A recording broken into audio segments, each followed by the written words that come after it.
ಗುರುಜಿ, ಶಿವಂ ವಾಸ್ತು ವಿಭಾಗ ತಿಳಿಸ್ಕೊಡ್ತಾ ಇದ್ರಿ ನೀವು ನಮಗೆ ಮದುವೆಯ ಒಂದು ಆಚರಣೆಗಳ ಕುರಿತು. ಹಾಗಾಗಿ ಅರಿಶಿಣ ಹೇಗೆ ಹಚ್ಚಬೇಕು, ಮೊದಲು ಗಂಡಿಗೆ ಹಚ್ಚಬೇಕು, ನಂತರ ಹೆಣ್ಣಿಗೆ, ಜೊತೆಗೆ ವಿಶೇಷವಾಗಿ ಕಂಕಣವನ್ನ ಕೂಡ ಮೊದಲೇ ಕಟ್ಸ್ಬೇಕು ಮನೆಯಲ್ಲಿ ಅಂತ ತಿಳಿಸ್ಕೊಡ್ತಿದ್ರಿ. ಬನ್ನಿ ಮದುವೆ ಮಂಟಪಕ್ಕೆ ಹೋಗೋಣ, ಅಲ್ಲಿವರೆಗೆ ನಿಲ್ಸಿದ್ರಿ. ಇವತ್ತು ಆ ಶಿವಂ ವಾಸ್ತುಲಿ ಶಿವನ ಸ್ವಾಗತಿಸಿ ಮದುವೆ ಮನೆಗೆ ಹೋಗೋ ಕೆಲಸವಾಯಿತು. ಬಹಳಷ್ಟು ಜನಕ್ಕೆ ಈ ಮದುವೆ ಮನೆಗೆ ಹೋದಾಗ ಏನೇನು ಮಾಡಬೇಕು, ವರನ್ನ ಹೇಗೆ ಕರಿಬೇಕು, ಆ ಸಂಪ್ರದಾಯ ನಮ್ಮಲ್ಲಿತ್ತು. ಇದು ಭಾರತ ಸಂಸ್ಕಾರದ ವಿಚಾರ ಹೇಳ್ತಾ ಇದ್ದೀನಿ. ತದನಂತರ ಕ್ಯಾಕ್ರು ಸುಗಿಯೋ ವಿಚಾರಗಳು ಇದೆ. ಏನು ಅಂದರೆ ಮದುವೆಗೆ ಗೌರವ ಕೊಟ್ಟು ಅಳಿಯನ್ ಕರ್ಕೊಂಡು ಹೋಗ್ಬಿಡ್ತಾರೆ ಪಾಪ.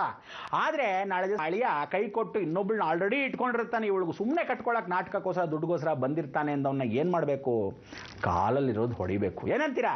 ಆದರೆ ಫಸ್ಟು ಶಿವನ್ ಸ್ವಾಗತಿಸೋಣ. ಮನೇಲಿ ಒಳ್ಳೆಯವರಿಗೆ ಒಳ್ಳೆಯದು, ಕೆಟ್ಟವರಿಗೆ ಕೆಟ್ಟದು. ಅದಕ್ಕೆ ದಂಡಂ ದಶಗುಣಂ ಭವೇತ್. ಬನ್ನಿ ಈಶ್ವರನ್ ಸ್ವಾಗತಿಸ್ಬಿಡೋಣ, ಕಾಯ್ತಾ ಇದ್ದಾನೆ.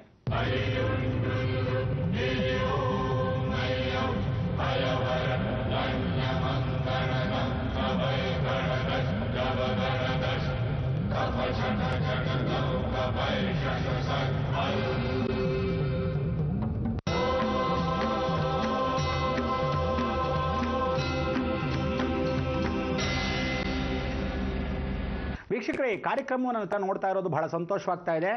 ಈ ಮದುವೆ ಮನೆ ವಾತಾವರಣದಲ್ಲಿ ತಾವೆಲ್ಲ ವಾತಾವರಣವನ್ನು ಅನುಸರಿಸಿ ಬಂದಿರತಕ್ಕಂಥದ್ದು ಬಹಳ ವಿಶೇಷವಾಗಿದೆ. ಒಂದಷ್ಟು ಜನ 10 ಜನ 20 ಜನಕ್ಕೆ 100 ಜನ ನೋಡ್ತಾ ಇರೋರು. 1000 ಜನಕ್ಕೆ ಹೇಳಬೇಕು, 1000 ಜನ ಲಕ್ಷ ಜನ ಹೇಳಬೇಕು, ಲಕ್ಷ ಜನ ಕೋಟಿ ಜನ ಹೇಳಬೇಕು. 622 ಕೋಟಿ ಜನ ಇದ್ದಾರೆ ಪ್ರಪಂಚಾದ್ಯಂತ. ನಿಮ್ಮ ನೆಂಟರು ಗಿಂಟರು ಎಲ್ಲ ಇರ್ತಾರೆ. ಎಲ್ಲರೂ ಚೆನ್ನಾಗಿ ಗುರುಗಳು ಉಗಿತಾ ಇದ್ದಾರೆ, ಮದುವೆ ವಿಚಾರ ಮಾತಾಡ್ತಾ ಇದ್ದಾರೆ ಅಂತ. ಯಾಕೆಂದ್ರೆ ಎಷ್ಟು ಜನದ ಮನೆ ಗೋಸೆ ತೂತಾಗ್ಬಿಟ್ಟಿದೆ, ಇವತ್ತು ಹೆಂಚು ಕಾವಲಿನ ತೂತಾಗ್ಬಿಟ್ಟಿದೆ. ಏನಂತೀರಾ? ಆ ತೂತೆಲ್ಲ ನಾನು ಮಾಡಿರೋ ತಪ್ಪು ಎಲ್ಲಿ ಅಂತ ಮುಚ್ಕೊಳ್ಳೋಕೆ ಈಗ ಆಗಲ್ಲ, ಆದರೂ ನೋಡಿ ಅನುಭವಿಸಿ ಹೌದು ಅಂತ. ಆ ವಿಚಾರ ಹೇಗೆ ಅಂದರೆ, ಇವತ್ತಿನ ದಿವಸ ಮದುವೆ ಮನೆ ಕರ್ಕೊಂಡು ಹೋಗ್ತೀವಿ. ಶಾಸ್ತ್ರ ಸಂಪ್ರದಾಯ ಏನು ಹೇಳುತ್ತೆ, ಮನೆ ಬಿಟ್ಟು ಹೊರಗಡೆ ಹೋಗಬೇಕಾದ್ರೆ ಯಾವ ಕಾಲಕ್ಕೂ ಮನೆ ಬೀಗ ಹಾಕಬಾರ್ದು. ನೀವೆಲ್ಲ ಎಷ್ಟೋ ಜನ ಏನು ಮಾಡ್ತೀರಾ, ಇಲ್ಲ ಎಲ್ಲರೂ ಮದುವೆಗೆ ಹೊರಟೋಗ್ವಿ ಅಂತ ಹೇಳಿ ಮನೆ ಬೀಗ ಹಾಕ್ಬಿಡ್ತಾರೆ. ಭಾಳ ದೊಡ್ಡ ತಪ್ಪು ಅಂದರೆ, ಆ ಕಾಲದಲ್ಲಿ ಏನು ಮಾಡೋರು, ಹಸು ನೋಡ್ಕೊಳ್ಳೋನು ಅಥವಾ ಮನೇಲಿರ್ತಕ್ಕಂಥ ಒಂದು ವೃದ್ಧೆ, ಆ ಮನೇಲಿರೋರು, ಇವನಿಲ್ದೇರೆ ಇನ್ನೊಬ್ರು ಅಥವಾ ಇವಳಿಲ್ದೇರೆ ಇನ್ನೊಬ್ಳು ಅಂತ ಯಾರಾದರೂ ಒಬ್ಬರು ಕೆಲಸದವರು ಅಥವಾ ಗೊತ್ತಿದ್ದ ನೆಂಟರು ಅವ್ರ ಮನೆ ಒಳಗೆ ವಾಸವಾಗಿರೋರು. ನಿಮ್ಮ ಮನೆ ನೋಡ್ಕೋಬೇಕಪ್ಪ ಜವಾಬ್ದಾರಿ, ಮೊದಲು ಬಂದ್ಬಿಟ್ಟು ತಿರುಗಿ ವಾಪಸ್ ಹೊಟ್ಟೋಗೋ, ಅಲ್ಲಿ ಯಾರನ್ನಾದರೂ ಇಟ್ಟಿರು. ಅವರು ಸಾಯಂಕಾಲ ಬಂದು ಹೋಗಿದ್ರು, ಬಿಟ್ಟರು. ಯಾಕೆಂದರೆ ಮನೆ ಒಳಗೆ ದೇವ್ರ ಮನೆ ಬೀಗ ಹಾಕಬಾರ್ದು, ಮನೆ ಬೀಗ ಹಾಕಬಾರ್ದು. ಯಾವ ಬೀಗ ಹಾಕ್ತಿರೋ ದೊಡ್ಡ ತಪ್ಪು ಮಾಡೋದೇನು ಅಂದರೆ, ಯಾರು ಮದುವೆಗೆ ಹೋಗ್ತಿರೋ ಮಾಂಗಲ್ಯ ಧಾರಣೆಯಲ್ಲಿ ಆಗ್ತಿರುತ್ತೆ. ಗುರು ಇಲ್ಲಿ ಕೂತಿರ್ತಾನಂತೆ. ಗುರು ಮಂಗಳ ಯೋಗವಾಗಬೇಕೆ ಸಮಯ ಗುರು ಇಲ್ಲಿ ಬೀಗ ಹಾಕೊಂಡು ಹೊರಟೋಗ್ತೀರ. ದೇವರ ಮನೆ ಅನ್ನೋದು ಗುರುಪೀಠ. ದೇವರು ನಿಮ್ಮ ಇಷ್ಟ ದೇವರು, ನಿಮ್ಮ ಕುಲದೇವರು, ಗ್ರಾಮ ದೇವತೆ ಮನೆ ಒಳಗೆ ಆ ದೇವ್ರು ವಾಸವಾಗಿರ್ತಾನೆ. ಅವನ್ನ ಬೀಗ ಹಾಕ್ಕೊಂಡು ನಿಮ್ಮ ಪಾಡಿಗೆ ನೀವು ಹೊಟ್ಟೋದ್ರೆ, ಹುಡುಗಿ ಮನೆ ಆಗಲಿ ಹುಡುಗನ ಮನೆ ಆಗಲಿ, ಮದುವೆ ಮನೆಗೆ ಬಂದುಬಿಟ್ರು ಯಾವತ್ತು ದೀಪ ಹಚ್ಚಿ ನೀವು ಹೋಗಿರೋ ಚೌಲ್ಟ್ರಿಯಿಂದ ಮನೆಗೆ ವಾಪಸ್ಸು ದೂರನೇ ಇರುತ್ತೆ. ಬೇರೆ ಊರಲ್ಲಿ ಮದುವೆ ಮಾಡ್ತೀರಾ ಗೊತ್ತಿಲ್ಲ, ಹುಡುಗಿಗೆ ಅನುಸಾರವಾಗಿ ಮದುವೆ ಮಾಡ್ತೀರಾ ಅಥವಾ ಹುಡುಗನಿಗೆ ಅನುಸಾರವಾಗಿ ಇಲ್ಲ ನಮ್ಗೆ ಇಲ್ಲೇ ಮಾಡ್ಕೊಡಿ ಅಂತ ಹೇಳ್ತೀರಾ, ನಿಮ್ಮ ಕರ್ಕೊಂಡು ಹೋಗಿ ಮಾಡಿಸಿರ್ತೀರ. ಆದರೂ ಮನೆ ಬೀಗ ಹಾಕಬಾರ್ದು. 4 ದಿವಸ ನಮ್ಮ ಮನೆ ನೋಡ್ಕೊಂಬಿಡಿ ಅಂತೀರ. ಯಾಕೆಂದರೆ ಮನೆ ಒಣಗಬಾರ್ದು, ಚಪ್ರ ಒಣಗಬಾರ್ದು, ದೀಪವನ್ನು ದಿನ ರಾತ್ರಿ ಆಗಲಿ ಬೆಳಗ್ಗೆಲ್ಲೇ ಹಚ್ಚಬೇಕು. ಅಲ್ಲಿ ಮಾಂಗಲ್ಯ ಧಾರಣೆ ಆಗೋ ಸಮಯದಲ್ಲಿ ಮನೆಯಲ್ಲಿ ದೇವರ ದೀಪ ಬಾಗಿಲೆಲ್ಲ ತೆಗೆದಿರಬೇಕು. ದೇವ್ರ ಮನೇಲಿ ಪೂಜೆ ಪುನಸ್ಕಾರ ನಡೀತಾ ಇರಬೇಕು ಅಂತ ಈ ಮನೆಗೆ ಮತ್ತೆ ವಾಪಸ್ ಯಾವುದೇ ನಿರ್ವಿಘ್ನವಾಗಿ ಆ ಕುಟುಂಬ ಹೊಸದಾಗಿ ನೂತನ ದಂಪತಿಗಳು ಬರಲಿ, ಹೋಗಿರೋ ಆತ್ಮ ವಾಪಸ್ಸು ಸುಖವಾಗಿ ಬರಲಿ. ದೊಡ್ಡ ಹಿರಿಯರು ಏನಿರ್ತಾರೆ ಅವರೆಲ್ಲ ಮನೇಲಿ ಬಂದು ವಾಸವಾಗ್ತಾರಂತ ಆ ಸಮಯಕ್ಕೆ. ಅಂದರೆ ತಾತ ಮುತ್ತಾತ ಅಜ್ಜಿಯರ ಸತ್ತೋಗಿರ್ತಾರೆ, ಅವ್ರ ಫೋಟೋಗಳೆಲ್ಲ ಇಟ್ಟಿರ್ತೀರ. ನಾನೆಲ್ರಿಗೂ ಹೇಳಿದ್ದೀನಿ, ಯಾವ ಕಾಲಕ್ಕೂ ಹಾಲಲ್ಲಿ ಸತ್ತೋದವ್ರ ಫೋಟೋ ಹಾಕಬೇಡಿ, ಎಲ್ಲರನ್ನೂ ಬೆಡ್ರೂಮಲ್ಲಿ ಇಡಬೇಕು. ಯಾವ ಕಾಲಕ್ಕೂ ನೀವುಗಳು ವಾಸ ಮಾಡೋ ನಿವೇಶ ಇಡಬಾರ್ದು. ಈಗ ತಂದೆ ತಾಯಿ ಅಂತ ಇಟ್ಕೊಳ್ಳೋಣ, ತಂದೆ ತಾಯಿಯವರ ತಂದೆ ತಾಯಿಗಳನ್ನ ಅವ್ರ ಬೆಡ್ರೂಮಲ್ಲಿ ಹಾಕೊಂಡ್ರೆ ಅವ್ರಿಗೆ ಆಶೀರ್ವಾದ. ಹಾಲಲ್ಲಿ ಹಾಕಿದ್ರೆ ಬೇರೆ ಜನಗಳೆಲ್ಲ ಓಡಾಡ್ತಾರೆ, ಏನು ಕೋಟ್ ಗಿಟ್ ಹಾಕೊಂಡು ಜೋರಾಗಿದ್ರು ನಿಮ್ಮ ತಾತ, ಆ ದೃಷ್ಟಿ ಅಲ್ಲಿಗೆ ಬೀಳುತ್ತೆ. ಅದಕ್ಕೆ ಆತ್ಮಗಳು ಸಂತೋಷವಾಗಿರಲ್ಲ. ಅದು ಹೊಟ್ಟೋಗಿರೋ ಆತ್ಮ ಮತ್ತೆ ವಾಪಸ್ ಬರೋ ಆಗತ್ತೆ. ಇಲ್ಲಿ ಪ್ರೇತ ಸಂಚಾರ ಆಗತ್ತೆ. ಅದೇ ರೀತಿ ಅಜ್ಜಿ ನೋಡು, ಆ ಕಾಲದಲ್ಲಿ ಏನು ಯವ್ವನ ಅಜ್ಜಿ ಒಡವೆಗಳು ಬೇಕಷ್ಟು ಹಾಕೊಂಡಿತ್ತು, ಹೆಂಗಿತ್ತು ಗೊತ್ತಾ ಅಂತ ಮಾತಾಡೋದು ಇವರು.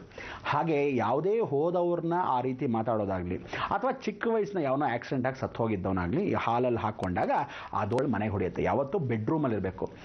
ಚಿಕ್ಕವರು ಮದುವೆ ಆಗದೆ ಆಕ್ಸಿಡೆಂಟ್ ಆಗಿ ಸತ್ತವ್ರನ್ನೆಲ್ಲ ಫೋಟೋಗಳನ್ನ ಹಾಕ್ಕೊಂಡಿದ್ರೆ ಅವ್ರನ್ನೆಲ್ಲ ಎತ್ತು ಬೆಡ್ರೂಮಲ್ಲಿ ಇಡಬೇಕು. ಯಾವತ್ತು ತಿಥಿ ಕಾರ್ಯನೋ ಆ ಮಾತ್ರ ತರಬೇಕು. ಅದಕ್ಕೆ ಆ ಮನೆಯಲ್ಲಿ ದೇವ್ರ ಫೋಟೋಗಳು ಮಾತ್ರ ಹಾಕೋಬೇಕು. ಹಾಲ್ನಲ್ಲಿ ವರ್ಣದಲ್ಲಿ ಜನಗಳು ಎಲ್ಲಿ ಓಡಾಡ್ತಾರೋ ಅಲ್ಲಿ. ಬೆಡ್ರೂಮಲ್ಲಿ ನೀವೆಲ್ಲಿ ಮಲ್ಕೊಂತಿರೋ ನಿಮ್ಮ ತಂದೆ ತಾಯಿ ಆಶೀರ್ವಾದ ಮಾತ್ರ ಇರಬೇಕು, ಅಥವಾ ಅತ್ತೆ ಮಾವನ ಆಶೀರ್ವಾದ, ಹೆಂಡತಿ ಕಡೆ ತಂದೆ ತಾಯಿ ಅಂತ ಹೇಳಬೇಕು, ಅವ್ರನ್ನ ಮಾತ್ರ ಅಲ್ಲಿ ಫೋಟೋಗಳು ಹಾಕಬೇಕು. ಮನೆಯಲ್ಲಿ ದೀಪ ಹಚ್ಚಿದಾಗ ಆ ದೇವತೆಗಳಾಗಿರ್ತಕ್ಕಂಥವ್ರು ಜೊತೆಗೆ ಈ ಪಿತೃಗಳೇನಿರ್ತಾರೆ ಅವರೆಲ್ಲ ಬಂದು ಅಲ್ಲಿ ನಿವೇಶನ ಮಾಡ್ತಾರೆ. ಅವರು ಆ ಸಮಯಕ್ಕೆ ಬಂದಾಗ ಮನೆ ಕುಟುಂಬವನ್ನು ಕಾಪಾಡ್ತಾ ಇರ್ತಾರಂತೆ, ಕಾಯ್ತಾ ಇರ್ತಾರಂತೆ, ಗಂಡು ಹೆಣ್ಣು ಬರಲಿ ಅಂತ. ನೀವು ಬೀಗ ಹಾಕೊಂಡು ಹೊಟ್ಟೋದ್ರೆ ಏನಾಯಿತು, ಇಲ್ಲಿ ಎಲ್ಲ ದೋಷಗಳು. ಇಲ್ಲಿ ಇವತ್ತಿನ ದಿವಸ ಎಷ್ಟು ಜನ ಮದುವೆ ಮನೆ ಕಾಲಿಟ್ಟಿದ ತಕ್ಷಣ ಜಗಳಗಳು, ಗಲಾಟೆಗಳು, ವರದಕ್ಷಿಣೆ, ವರೋಪಚಾರ ಅಂತ ಮದುವೆ ಮನೆ ಇನ್ನೂ ಮಾಂಗಲ್ಯವೇ ಕಟ್ಟಿಲ್ಲ, ನೆಗೆದು ಬಿದ್ದೋಯ್ತು, ನೆಲ್ಲಿಕಾಯಿ ಆಗೋಯ್ತು ಅಂತ ಹೇಳಿ ಎಲ್ಲ ನಿನ್ನ ಮನೆಗೆ ನೀನು ಪೊಲೀಸ್ನವನು ಬಂದ, ಎಂಟ್ರಿ ಎಲ್ಲ ಹಾಳಾಗೋಯ್ತು, ನೆಗೆದು ಬಿದ್ದೋಯ್ತು. ಇವತ್ತಿನ ದಿವಸ ಎಷ್ಟೋ ಜನ ಕಾರ್ಯಕ್ರಮದಲ್ಲಾಗಲಿ ಎಷ್ಟೋ ಮಾಧ್ಯಮಗಳಲ್ಲಿ ಟಿವಿಗಳು ನೋಡಿರ್ತೀರ. ಆದರೆ ಇದನ್ನು ನಿಜವಾದ ಘಟನೆ ನಡೆಯೋದು ಯಾರು ಗೊತ್ತಾ? ಈ ರೋಡ್ ಸೈಡ್ ಇರ್ತಾರಲ್ಲ ಅಂಥ ಸಂಸಾರಗಳು ಮಾತ್ರ. ಯಾವ ನನ್ನ ಮಕ್ಕಳಿಗೆ ಸಂಸ್ಕಾರ ಇಲ್ಲದೆ ಬೆಳೆಸಿರ್ತಾರೋ ಹುಡುಗರಿಗೆ, ಯಾವ ಹುಡುಗಿಯರಿಗೆ ಸಂಸ್ಕಾರ ಇಲ್ಲದೆ ಬೆಳೆಸಿರ್ತಾರೋ ಅಂಥವ್ರ ಸಂಸಾರಗಳು ಮಾತ್ರ ಈ ಬೀದಿ ಜಗಳಕ್ಕೆ ಬರೋದು. ಆ ಕಾಲದಲ್ಲಿ ಎಷ್ಟು ಭಯ ಶ್ರದ್ಧೆ ಅಂದರೆ ಎಲ್ಲಿ ನಮ್ಮ ಮನೆ ಸಂಸಾರ ಗಟ್ಟಾಗತ್ತೋ, ಬೀದಿಗೆ ಬಂದ್ಬಿಡತ್ರಿ, ದಯವಿಟ್ಟು ಬೇಡ ಅಂತ ಕೈಕಾಲು ಹುಡುಗಿ ಕಡೆಯವರಾದರೂ ಸರಿ ಕಡೆಯವರು ಭಯ ಭಕ್ತಿ ಇತ್ತು, ಮನಸ್ಸಲ್ಲಿ ಯಾವತ್ತೂ ಆತಂಕ ಇತ್ತು. ಅಯ್ಯೋ ಎಲ್ಲಿ ಆಗುತ್ತೋ, ಏನೋ ಲೋಪದೋಷ ಆಗುತ್ತೋ, ಹೊರಗಡೆ ಯಾರಾದರೂ ಏನಾದರೂ ಸ್ವಲ್ಪ ಮಟ್ಟಿಗೆ ಕೇಳ್ಕೊಳ್ಳಿ, ಅವ್ರು ಕಾಫಿ ಕೇಳಿದಾಗ ಇಲ್ಲ ಅಂದ್ಬಿಟ್ರೆ ಅಡುಗೆಯವನಿಲ್ಲ ಅಂದರೂ ನನ್ನ ಮನೆ ಪ್ರಾಣಕ್ಕೆ ಹೊಟ್ಟೋಗೋದಕ್ಕೆ ಸಂಕಟ ಬಂದ್ಬಿಡುತ್ತೆ ಅಂತೇಳಿ ಅಷ್ಟು ಗೌರವವಾಗಿ ನೋಡ್ಕೊತಾ ಇದ್ರು. ಇದನ್ನು ವರ ಪೂಜೆ ಅಂತ ಕರೀತಾರೆ. ಅದಕ್ಕೆ ಮೊದಲನೇದಾಗಿ ಮದುವೆ ಮನೆಗೆ ಬಂದ್ವಿ.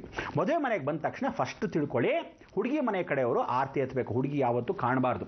ಹುಡುಗಿನ ಎಲ್ಲಿ ಓಡಾಡ್ತಾ ಇರೋದಲ್ಲ. ಈ ಕಾಲದಲ್ಲಿ ಹುಡುಗಿನ ಅವಳು ಮೊಬೈಲ್ ಇಟ್ಕೊಂಡು ಹಲೋ ಅಂತಿರ್ತಾಳೆ. ಪಕ್ಕದ ಇನ್ನೊಂದು ಕ್ಲಾಸ್ಮೇಟ್ ಹುಡುಗನಿಗೆ ಇಲ್ಲಿ ಆಲ್ರೆಡಿ ಮದುವೆ ಆಗ್ತಾ ಇದ್ದಾನೆ ಹುಡುಗ, ಹಲೋ ಕಣೋ ನಾಳೆ ಬಂದ್ಬಿಡೋ ಗಂಡನ ಜೊತೆ ಮದುವೆ ನನಗೆ ಅಂತ. ಗಂಡನ ಜೊತೆ ಮದುವೆನೋ ಪರಮಾತ್ಮ ಕೃಷ್ಣ ಏನು ಹೇಳಿದ್ರು ಸಾಲದು, ಹಾಗಿದೆ ಕತೆ. ಯಾವುದು ತಿಳ್ಕೊಳ್ಳಿ, ಹೆಣ್ಣು ಮಕ್ಕಳು ಅಂದರೆ ಹೇಳ್ತಾರೆ. ಒಳಗೆ ಆ ಕಾಲದಲ್ಲಿ ಅಜ್ಜಿಂದ್ರು ತಾತ ಅಲ್ಲಿ ಏನೇ ಸಾವಿತ್ರಿ ಅಂದರೆ ಸಾಕು, ಅವಳ ಪಕ್ಕದಲ್ಲಿ ಕೂತ್ಕೊಂಡು ಏನು ಅಂದರೆ ಅಂತ ಒಳಗಿನ ಕರೆಯೋ ಕೇಳೋರು. ಈಗಲಾ ಏನು ಬಂದಿದ್ದೋ ಕಾಫಿನ ಬೇಕಾದ್ರೆ ಹೋಗಿ ಮಾಡ್ಕೊಳ್ರಿ, ಅವ್ನು ಯಾವ ನಿನ್ನ ಫ್ರೆಂಡ್ ಬಂದು ನನಗೇನ ಬೇಕು, ಆ ಲೆವೆಲ್ಗೆ ಬಂದುಬಿಟ್ಟಿದೆ ಕರ್ಮ. ಯಾವತ್ತು ತಿಳ್ಕೊಳ್ಳಿ, ಹೆಣ್ಣು ತಗ್ಗಿ ನಡೆದ್ರೆ ಜೀವನದ ಸಂಸಾರ ಸಿಹಿ ಜೀವನ. ಅದಕ್ಕೆ ವರೋಪಚಾರಕ್ಕೆ ಒಳಗೆ ಬರ್ತಾರೆ. ಮಾವಿನ ತೋರ ಕಟ್ಟಿದ್ದಾರೆ, ಆ ಕಡೆ ಈ ಕಡೆ ಬಾಳೆಕಂಬ ಕಟ್ಟಿದ್ದಾರೆ. ಆರತಿಯನ್ನು ಮಾಡಬೇಕು. ಆರತಿ ಮಾಡಬೇಕಾದ್ರೆ ಯಾವತ್ತು ತಿಳ್ಕೊಳ್ಳಿ, ಅಲ್ಲಿರ್ತಕ್ಕಂಥ ಹೆಂಗಸರು ಮುತ್ತೈದರು ಎಲ್ಲರನ್ನು ಕರೆದು ಆರತಿಯನ್ನು ಹುಡುಗನ ಮಾಡಬೇಕು. ವರೋಪಚಾರಕ್ಕೆ ಒಳಗೆ ಕರ್ಕೊಳ್ಬೇಕಾದ್ರೆ ಅವ್ನು ನಡ್ಕೊಂಡು ಬರೋ ಸಮಯಕ್ಕೆ ಇನ್ನೂ ವರೋಪಚಾರ ವರಪೂಜೆ ಸಾಯಂಕಾಲ. ಆ ಸಮಯಕ್ಕೆ ಮೊದಲೇ ಒಳ್ಳೆ ಗುರು ಹೋರೆಯಲ್ಲಿ ಜ್ಞಾಪಕ ಇಟ್ಕೊಳ್ಳಿ, ಗುರು ಹೋರೆಯಲ್ಲೇ ಬರಬೇಕು, ಇಲ್ಲ ಬುಧನ್ ಹೋರೆಯಲ್ಲಿ ಬರಬೇಕು. ಜ್ಞಾಪಕ ಇಟ್ಕೊಳ್ಳಿ, ಯಾವ ದಿನ ಯಾವ ವಾರ ಮಾಡ್ತಿರೋ ಮದುವೆ ಅನ್ನೋದು ನಾನು ಮೊದಲೇ ಹೇಳಿದ್ದೀನಿ. ಗುರು ಹೋರೆಯಲ್ಲಿ ಅಥವಾ ಗುರು ಹೋರೆ ಇಲ್ಲದೆ ಹೋರೆಯಲ್ಲೇ ಕರ್ಕೊಂಬರಬೇಕು. ಆ ಸಮಯಕ್ಕೆ ಬಂದಾಗ ಮದು ನಿರ್ವಿಘ್ನವಾಗಿ ನಡೆಯುತ್ತೆ. ವಧು ವರರ ಆಶೀರ್ವಾದ ಚೆನ್ನಾಗಿ ಅಭಿವೃದ್ಧಿ ಸತವಾಗಿ ಬಾಂಧವ್ಯ ಗಟ್ಟಿಯಾಗತ್ತೆ. ಏನಂತೀರಾ? ಇದು ಸುಖ ಸಂಸಾರ ಲೇಸು. ಇನ್ನು ಮದುವೆ ಮನೆ ಕಾಲಿಡಕ್ಕೆ ಆರತಿಯನ್ನು ಬೆಳಗಿದ್ದೀವಿ. ಆರತಿ ಮಾಡಿದ್ಮೇಲೆ ಒಳಗಡೆ ಬರೋಕ್ಕೆ ಮೊದಲು ಕಲ್ಲಲ್ಲಿ ಕೆಳಗಡೆ ರಂಗೋಲಿ ಹಾಕಿರ್ತೀವಿ. ಕಾಲು ಚಪ್ಪಲಿಗಳು ಎಷ್ಟೇ ಗಂಡಾಗಲಿ ಹೊರಗಡೆ ಆಗಲಿ, ಮದುವೆ ಮನೆ ಅನ್ನೋದು ಮೊದಲೇನು ಮಾಡೋದು, ಒಳಗಡೆ ವಿಗ್ರಹ ಇಡೋರು. ಆ ವಿಗ್ರಹ ಜೊತೆಗೆ ಆ ವಿಗ್ರಹದ ಒಳಗೆ ಬರಬೇಕಾದ್ರೆ ಪಾದರಕ್ಷೆ ದೂರ ಬಿಡೋರು. ಏನು ವಿಗ್ರಹ ಇಡಬೇಕು, ಒಳಗಡೆ ಬರಬೇಕಾ ಯಾಕೆ ನಮಸ್ಕಾರ ಮಾಡಬೇಕು, ಪಾದರಕ್ಷೆ ದೂರ ಯಾಕಬೇಕು, ಇನ್ನೆಲ್ಲ ತಿಳ್ಕೋಬೇಕಾದ್ರೆ ಶಿವ ಕಾಯಬೇಕು.